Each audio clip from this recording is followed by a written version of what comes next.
Samurai and the Code of Bushido. Talked a little bit this morning about the fact that in 794, the Japanese emperor moved the imperial palace and the court, the capital, from the Nara to Kyoto.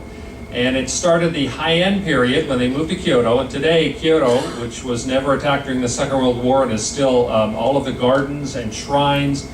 If you've not been to Kyoto, I strongly recommend you do so before you leave the country, because we're going to end up in Osaka, which is nearby. But Kyoto became the capital. The Heian period was the highlight in terms of culture, the development of the aesthetic of the Japanese country. But it also was a time when the authority and power of the emperor receded. It declined more and more.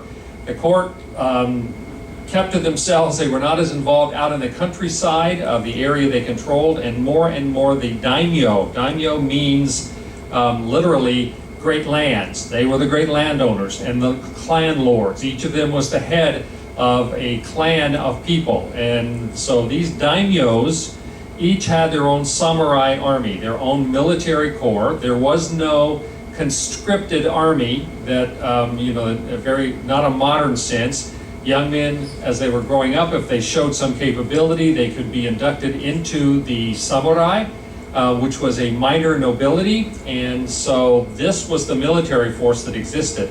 And the growth of the samurai class was exactly because the emperor and the court in Kyoto stopped paying as much attention, and they left more of the responsibility and authority for managing the countryside to the daimyos and to their samurai.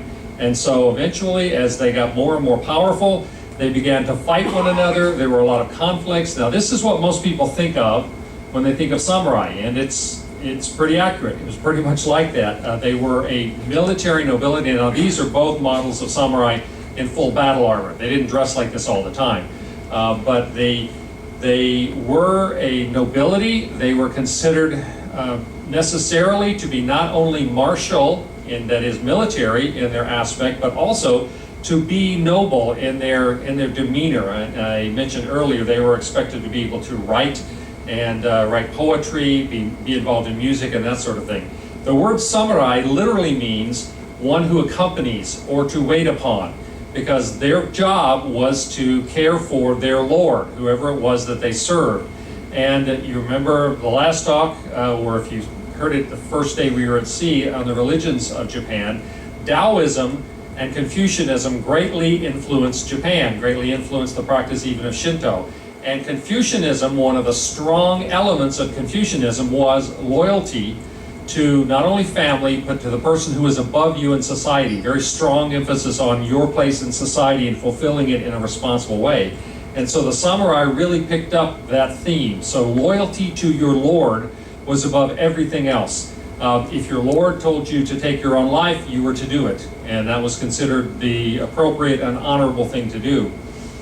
I mentioned one of the great clans, the Fujiwara, that had controlled the throne through much of the Heian period by providing their daughters as wives to the emperors. It was a large clan, so they could take daughters from various areas without them necessarily being first cousins or anything.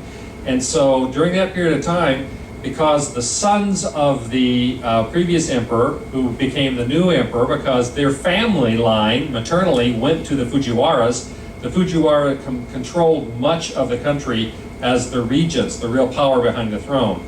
But in the mid-12th century, two major clan families, or daimyo families, challenged the Fujiwaras. They got tired of the Fujiwaras being the power behind the throne. Those two families were the Taira and the Minamoto.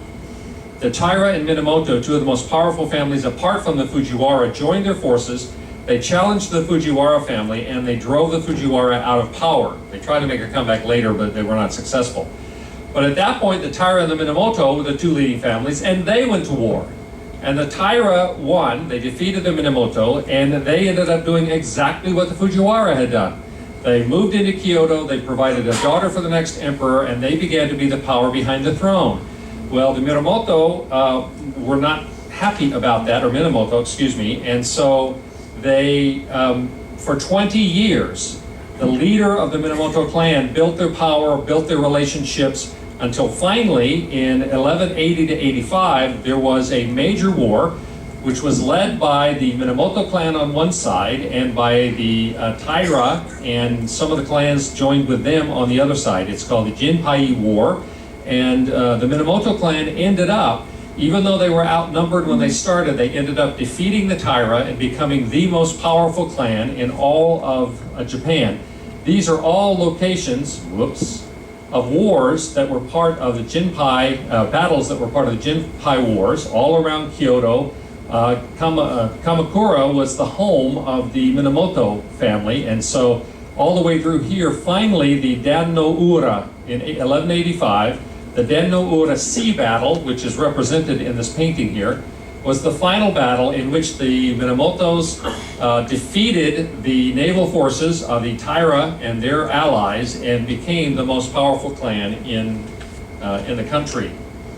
At that point, people expected that the head of the Minamoto clan, who is this gentleman that I showed you this morning, is Minamoto no Yoritomo, that he would take over as emperor. He now had defeated the armed forces that opposed him. The armed forces that remained had declared their loyalty to him. So he was really in charge of the whole country from a military point of view. But he decided he was not going to take over as emperor, and he was not going to do what the previous two clans that had held power behind the throne would do, and that is go to Kyoto and hang around behind the throne, tell the emperor what to do. He said to the emperor, "You keep doing what you're doing, just don't expect to have any authority." And he went back to his home in Kamakura, and this was the start of the first shogunate. He took the title shogun, which means general of warriors, and he became the authority in all of Japan. He not only had the military, but he developed an administrative arm, a bureaucracy in order to run the country.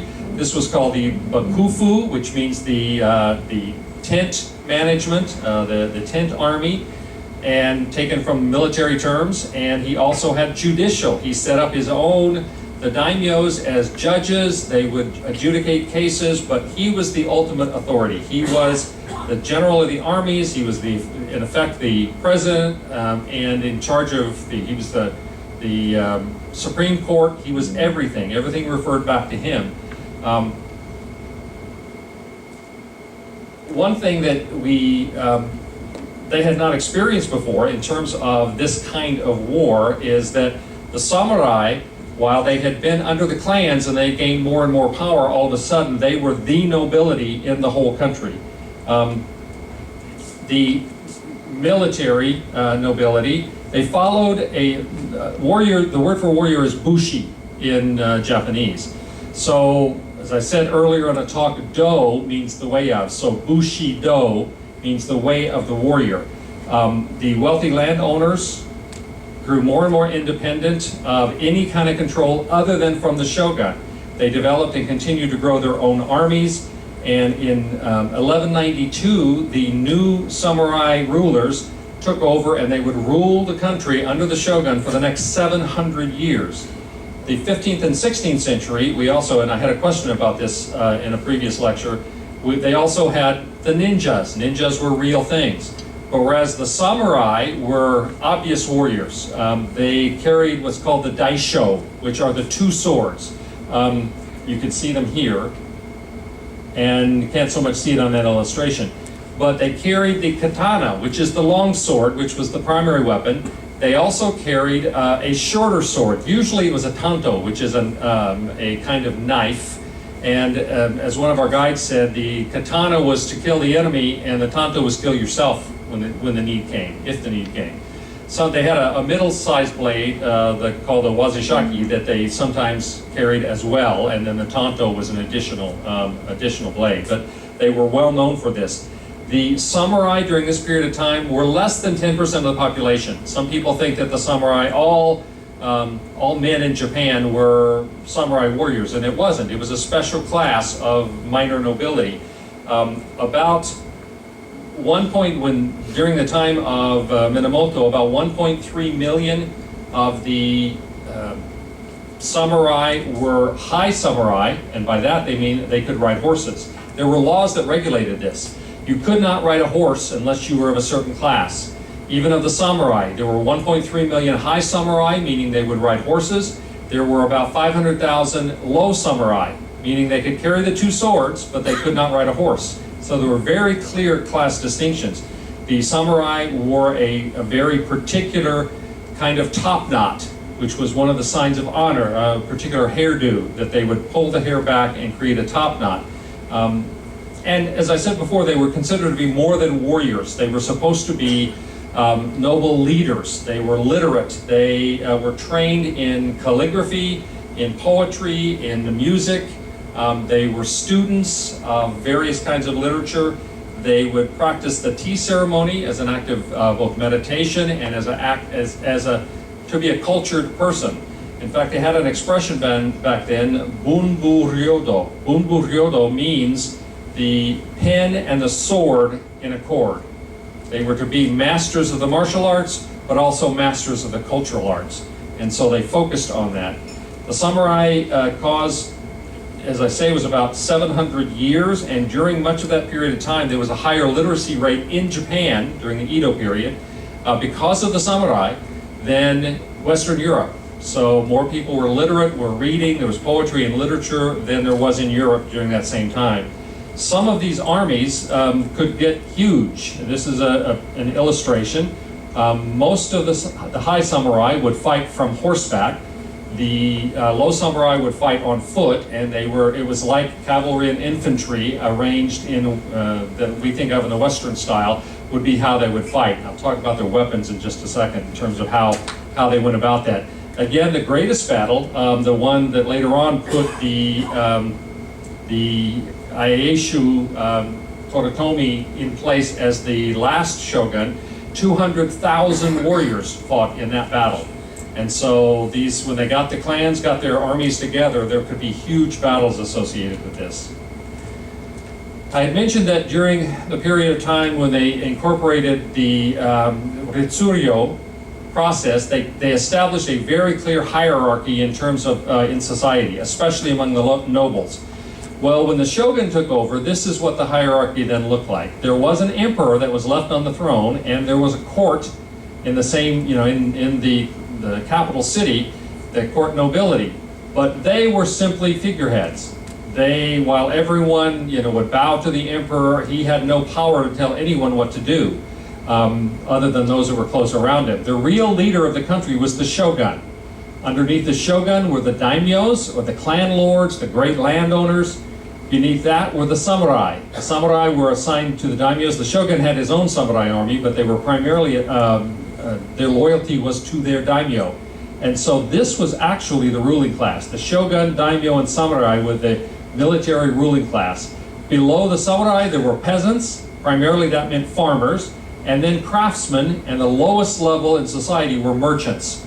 The Japanese had very little regard for someone who didn't create something or grow something, but only sold it or bought it. Later on, after the Meiji Restoration, when they're trying to increase manufacturing and modernize their nation, then merchants became very important, and large corporations were developed during that time. But for most of its history, Japan did not have high regard for someone who simply bought or sold things. They were at the lowest level in terms of society. But by far, the samurai, their clan lords, the daimyos, and the shogun were the ones that were running the country.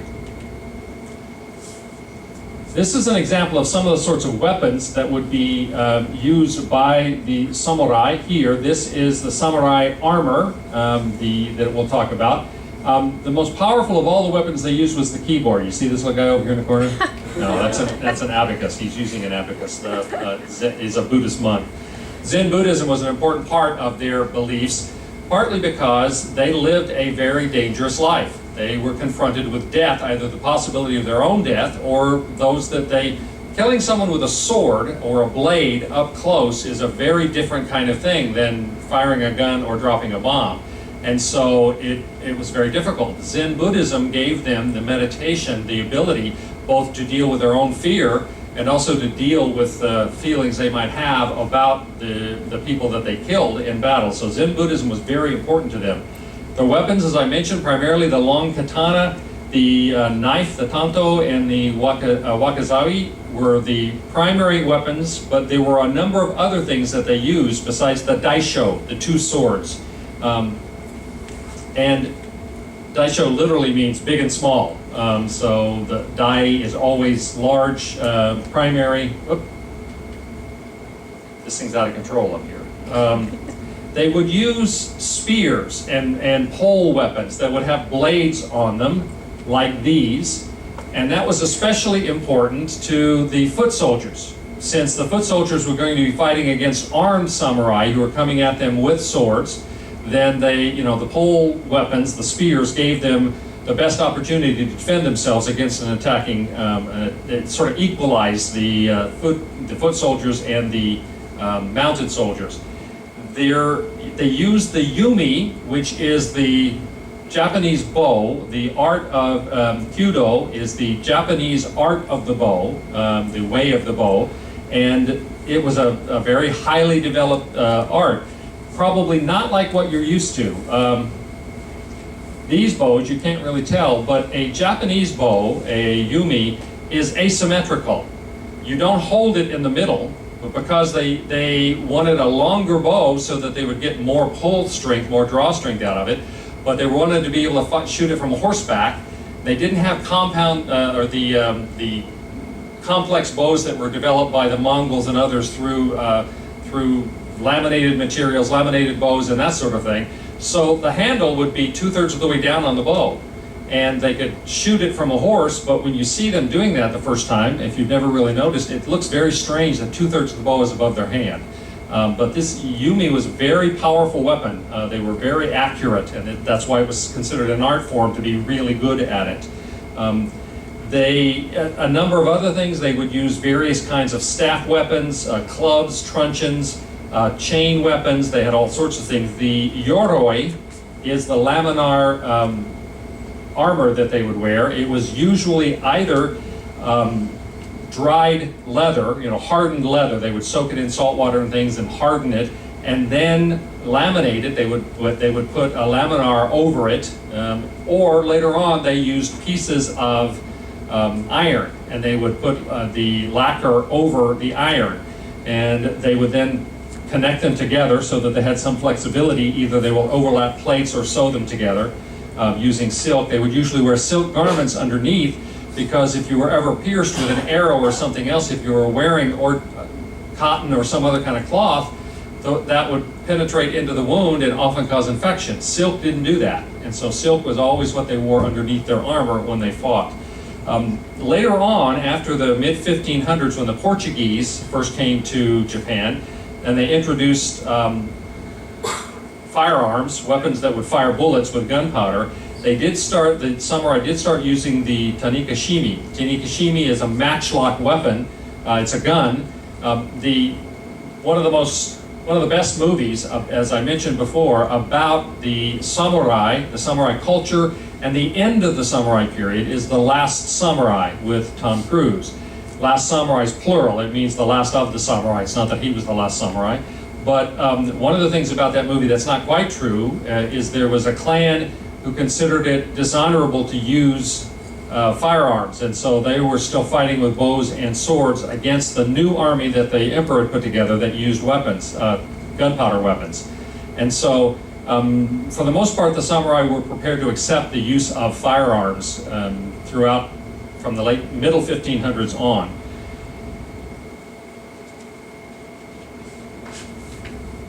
Talk a little bit about the Bushido, which is the code of the samurai. These two images, the left one represents the chivalry, the knights and chivalry of Western Europe.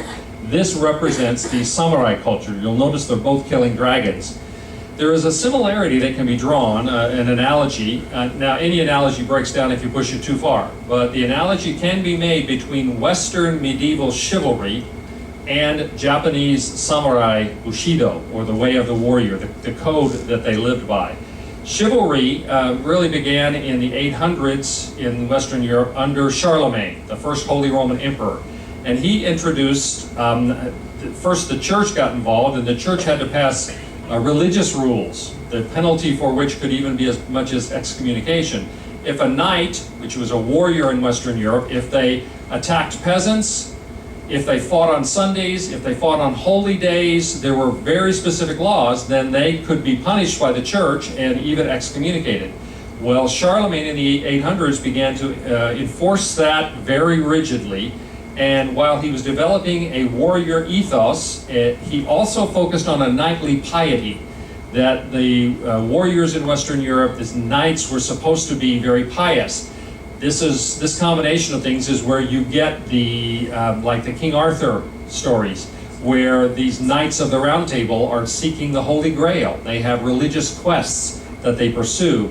This is a development out of this idea that they shouldn't just be warriors, that they should also be religious, they should be courtly, they should have manners, they should be honorable and reflect nobility. This is the idea of the noblesse oblige, that the noble have a responsibility and that they were to protect the weak.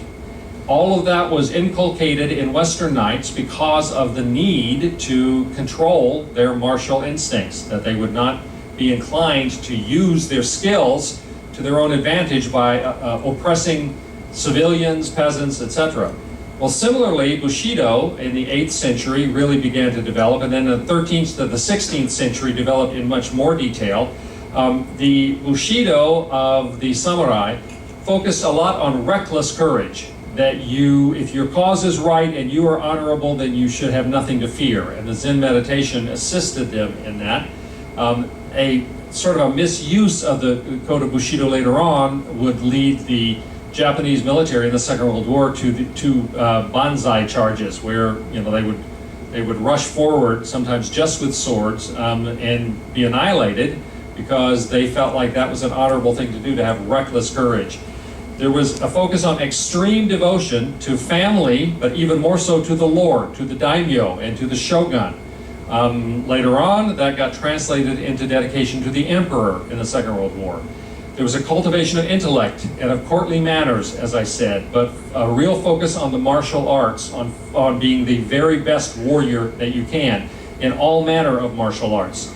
There was an indifference to suffering and discomfort and a disregard for material wealth. The samurai were never paid in money. They were paid in rice, which was the usual tax form, so they were provided for, they and their families. They frequently were given property that they could live on, which is what you'll see if you go with us to Chiran tomorrow. And they also would get service. They had a right to demand service from the peasants, from the others who were below them in class. But they never dealt in money, and they were not supposed to show a desire to gather wealth or to gather property, that sort of thing. That was considered dishonorable. But the fact that they had the ability to tell the lower peasants what to do and to have them serve them was reflected to the point that a samurai, during the time of the samurai, could even kill a peasant if that peasant did not show what the samurai felt was appropriate respect. And so they were very clearly above the peasants in the social order. They were intended to show honor and honesty, compassion, generosity, and self-discipline. In fact, one list of the characteristics that were true in Bushido is righteousness, heroic courage, benevolence or compassion, respect, integrity, honor, duty, and loyalty. It was considered dishonorable either to lose a battle that you were fighting in the name of your lord because you have failed him, that was considered dishonorable, or to ever surrender. Surrender was considered the worst possible thing that you could do if you were a warrior, and so therefore they would commit seppuku in order, if they were defeated, or rather than surrender, they would commit harikiri is the word that's often used for it, but seppuku is the more appropriate word. Harikiri literally means belly cutting, where they would, insert a tanto, a short knife, into their stomach and cut their stomach open. It is an extraordinarily painful way to die. I mean, being gut shot was an old expression in the West. That's the worst thing you could have happen, is to be shot in the stomach, because it takes a long time to die. There's very little they can do about it, and the seppuku would cause a huge loss of blood, but a long time before a person would die. It was quite common when someone was committing seppuku, one of their friends or aides, assistants, would be prepared that at the moment of greatest pain, when they were doing this process, they would cut off their heads. That still maintained honor. So the Bushido, really being born of Confucianism, also was related to Shinto and the Zen Buddhism. there was a philosophy behind it that was reflected in a lot of the writings. Again, the samurai were very literate, and there are a lot of writings about what it meant to be samurai. And they included a lot of comments like, it is shameful for a man to die without first having risked his life in battle. This very martial or military kind of orientation from the samurai. This image on the left is a general. His name is Aichi Gedayu, who had lost a battle, and so he has just written his death poem, and he is preparing to commit seppuku, to give his life. It was believed, because Shinto was the primary religion, even though they practiced Zen Buddhism and others, again there was a combination there, that to die in dishonor would cause one to, in the afterlife, to have to suffer in Shomi, the land of shades, of darkness. But if one gave one's life in battle for one's lord, those who were above you, or if one, having lost in battle, committed seppuku, which took great courage and great focus, then one could regain the ability after life to become a great kami, a great spirit, or even a guardian kami, which meant that you would be assigned in the afterlife to continue to guard your lord, your clan, and your country. And so to be a guardian kami was much to be desired rather than suffering the darkness of Yomi. And so they were extraordinarily brave. This is the image I was talking about, where 200,000 samurai were involved in one battle. St. Francis Xavier, who was a Catholic missionary, a Jesuit who came to Japan, once said, "There is no nation in the world that fears death less than the Japanese." And he was primarily talking about the Bushido, the code of the samurai, and their willingness to die in battle, or by their own hand if necessary. Now, I mentioned the fact earlier that the Meiji Emperor, who between 1866 and 1868, he was put back in power by some of the samurai families who threw the shogun out, the Tokugawa shogun.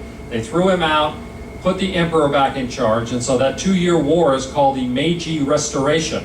But much to the chagrin of the samurai later, the Meiji, fairly soon after that, in 1873, abolished the samurai in favor of a modern Western conscription-style army. The samurai, by law, were no longer allowed to wear the daisho, the long and short swords, in public. They could not keep the top knot. Their particular hairstyle was outlawed.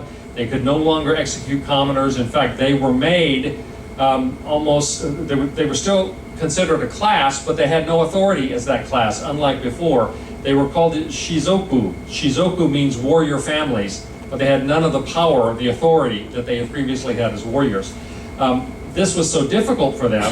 In fact, even the term shizoku was outlawed in 1947, right after the Second World War, because even that carried kind of the connotation of a warrior class, and they were trying to get rid of any of that after the Second World War, because this had been used by the Imperial Japanese Army, the code of Bushido, as sort of their the thing that they were using to try to generate courage and to continue the war, and so that was gotten rid of. There was a kazoku, which was the military. The daimyos were put, not military, the nobility. The daimyos had a new class, but the samurai really were left with no privileges. And they actually offered the samurai a retirement amount, since they no longer were going to be receiving money from the daimyos. They were no longer military. Some of them did join the conscription military, became officers. Some of them later on went into business. But most of the ones that were offered a retirement over time, they took a lump sum payment, which the government offered because it was cheaper for them. And many of the samurai, not knowing how to handle money, they never had money. They just got, goods and services for their work. They spent it right away and had nothing to show for it. Some of them had to then go back into what previously a samurai would have thought were very menial tasks. They actually had to pass new laws that made it legal for samurai, or in this case they were now called shizoku, to be weavers and to create crafts and things like that. Previously that had been illegal, and even though it was demeaning, many of them were forced into that kind of thing, so that they had no privileges. And that really is that turning point where the Meiji Emperor outlawed The samurai is what that movie I mentioned, The Last Samurai with Tom Cruise, is about. That movie takes place in the 1876-77 period. So we're looking at just within a couple of years after the Meiji Emperor outlawed the top knot and the carrying of swords and the whole samurai culture. In modern terms, the Bushido, the way of the warrior, has continued to be a major theme for Japan. You still see it reflected in modern illustrations, modern paintings and drawings. The Japanese military, even though the samurai had technically ended in the 1870s, the Japanese military in the Second World War tried to sort of revive the Bushido code as a code of military honor for themselves. It included for them dedication to the emperor, the idea that defeat is shameful, which is why rather than surrender, someone who surrenders was considered beyond all shame. And in fact, an enemy that surrendered to you was considered to be without any rights at all, and to treat them kindly was considered a sign of weakness. So if you defeated an enemy, you should not consider those who surrendered as part of that feat worthy of any consideration at all. This is how it was interpreted by the Japanese military in the Second World War.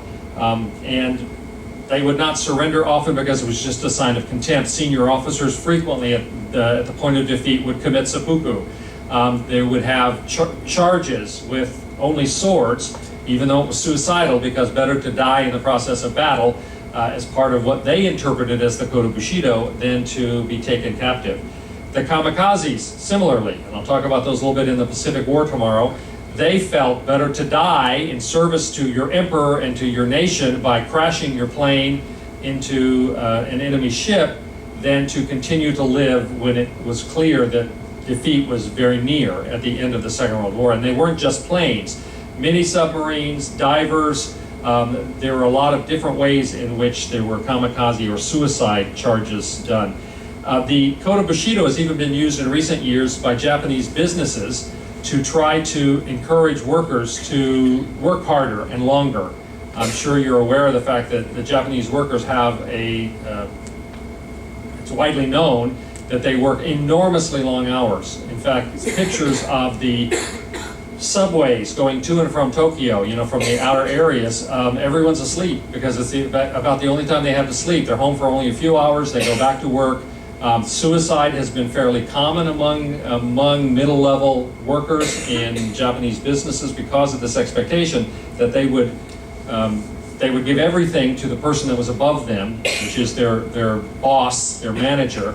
And in return for that, they were in Japanese companies for a long time. It was pretty much if you had a job with a Japanese corporation, you would have it for life. There was very little turnover. But they paid a high price for that. And the idea of the code of Bushido was sort of underneath some of that expectation that they would sacrifice themselves for the company. Interestingly, because the Japanese warriors in the Second World War tried to revive the code of Bushido, and they claimed that that was the underpinnings of their military strategy, they actually, because it sometimes would mean either death of pilots, which they couldn't afford late in the war to lose any more pilots, or from kamikaze charges that they would, so many of them would die. It would have been better for the Japanese army not to have tried to follow that and to have found other ways to do battle. I mean, there were times in which they actually were hurt by the willingness, the quick willingness of the Japanese military to sacrifice themselves.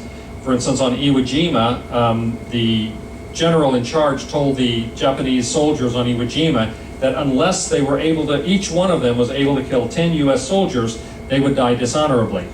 Well, to the Japanese, that was completely unacceptable to die dishonorably, and so you ended up with a horrendous bloody situation on Iwo Jima, especially for the Japanese there, also for the US soldiers that were involved. Today, there really, other than perhaps in some of the industrial uses, the manufacturing and business kinds of uses, there really is no presence of the Bushido, the way of the samurai, other than in art, in literature. Obviously, it's a very popular theme for movies, much more so even in Japan than it is in it's sort of like the Old West. It's like a Western. Our Westerns get translated into movies about the period of the samurai, and very, very popular. Stories of the 47 Ronin. all of these ideas of the noble warrior who defends the weak and the poor is very, very important in the Japanese cultural milieu. Questions about any of that? About the samurai? Yes?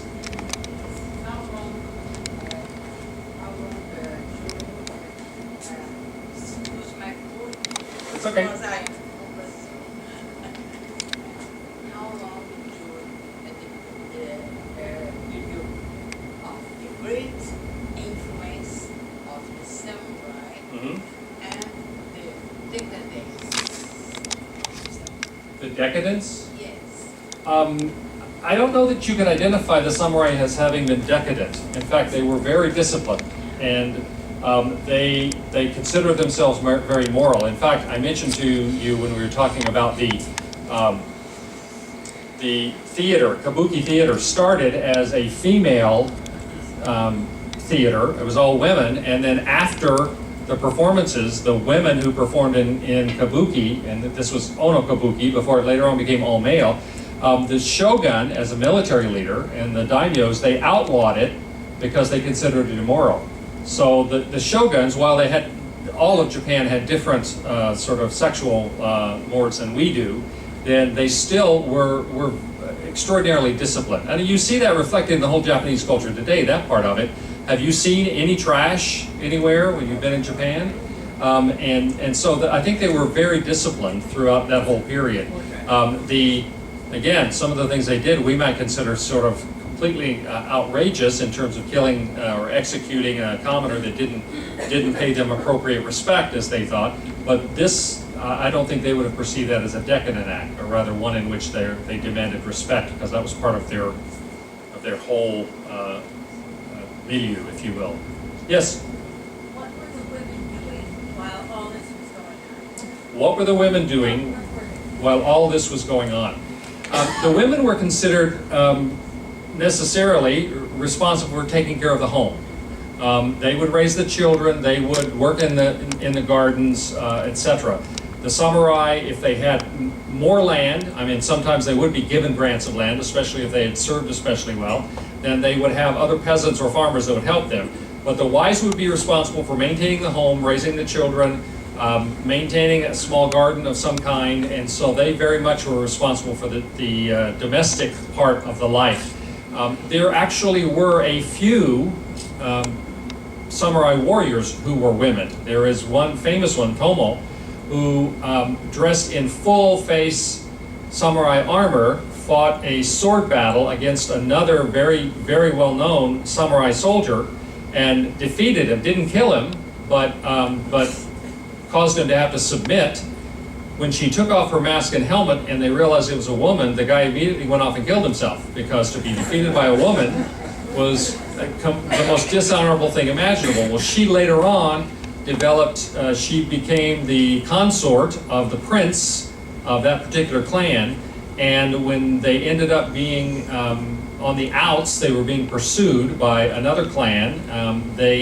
She defended him all along the way, and finally they separated, and we don't know what eventually happened to her. But so there are a few that we know about that were very powerful samurai warriors who were women, but not many. Most of them maintained the domestic home front while the warriors would fight.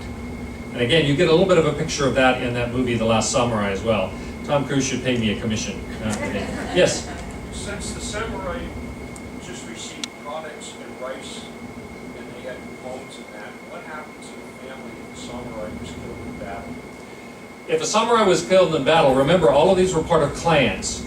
And so they were not isolated as individual, again, that movie. In the movie, the one soldier who's the brother of the clan lord, Kamatsuda is his name, he is killed by another character in the movie, and his sister-in-law, the wife of his brother, and her two sons live in the village with them, and they are cared for. And so the idea is they didn't have so much the nuclear families as they did the clan. Your loyalty was to the clan, and if someone lost a warrior in battle in an honor, which was considered a very honorable thing, then they would be cared for. They would be taken care of, because the clan really did share resources to a great extent. Yes? The Native American Indian didn't get the horse introduced to Japan? When was the horse introduced into Japan? Well, the original horses were from Asia, and I know the Mongols had them back, centuries and centuries before the samurai. I don't know when they were introduced to Japan, but the warfare by horseback, amongst the Mongol tribes and whatnot, goes back into the 700s or so at least. And so sometime in that process, as things were coming across to Korea and then to Japan, the horse would have been brought over at that point. I don't know exactly when it was. But the first horses, if I remember my ancient natural history very well, were from Asia. And so they would have developed there. And the Mongols were famous for having some of the most, not big, but some of the most powerful and hardy horses in the world. That's the Chinese were always trying to get horses from the nomadic tribes in the north because their horses were so strong. And in China, apparently the grass did not have enough potassium and other minerals, but especially potassium, so that the horses that they tried to raise in China were too weak to be ridden. The only thing they could use them for, if they used 2 or 3, they could pull a chariot, but they could not be ridden. And so the Chinese were always trying to get horses from the Mongol tribes in the north. Yes? How did the ninja fit into this? How does what? The ninja fit into How do the ninja fit in? The ninja also were warriors, and the difference is that the samurai were obvious warriors. I mean, they carried the 2 swords. They were the only ones that were allowed to do that. They had a distinctive hairstyle. They were, pretty much you'd say they were in uniform and everybody knew it. The ninjas did not all wear black. I mean, unless they're sneaking up on somebody in the dark. The point of the ninjas is they were assassins and they were spies, as opposed to being frontline soldiers. The samurai would have considered it dishonorable for one of them to sneak up on anybody. You did them, you fought them face to face. But the idea of the ninjas, they didn't all dress the same because the point was to blend in, to be invisible because they looked like everybody else. But they were trained to be the spies, to gather intelligence, information, and when necessary to assassinate in secret. Very different kind of discipline and way of life than what the samurai would have followed. Who did they work for? They would have worked for the daimyos and shogun as well. I mean, they were like the intelligence division. They were the CIA agents, if you will, whereas the regular military were represented by the samurai for the daimyos. Anyone else? Thank you all very much. Oh, I'm sorry. Go ahead, Nicole. I just have a question. You were saying how the samurai were provided for. Right. So would their family still be provided for even if they were killed in battle or had committed carried? Yeah, they would, as part of a clan. See, they had these extended clans, and so they would still be cared for. The problem they ran into when the samurai were, as a class, were destroyed by the Meiji Emperor is the daimyos were demoted as well. They still had a class that identified them as nobility, but both the daimyos and the samurai were sort of demoted, so none of them really had the guaranteed resources they previously had access to, and they all had to find other ways to make a living, so to speak. Some in the military, some by taking up crafts or farming, which was not something they were keen on because that was considered below them. But yes, the clans would take care of the families.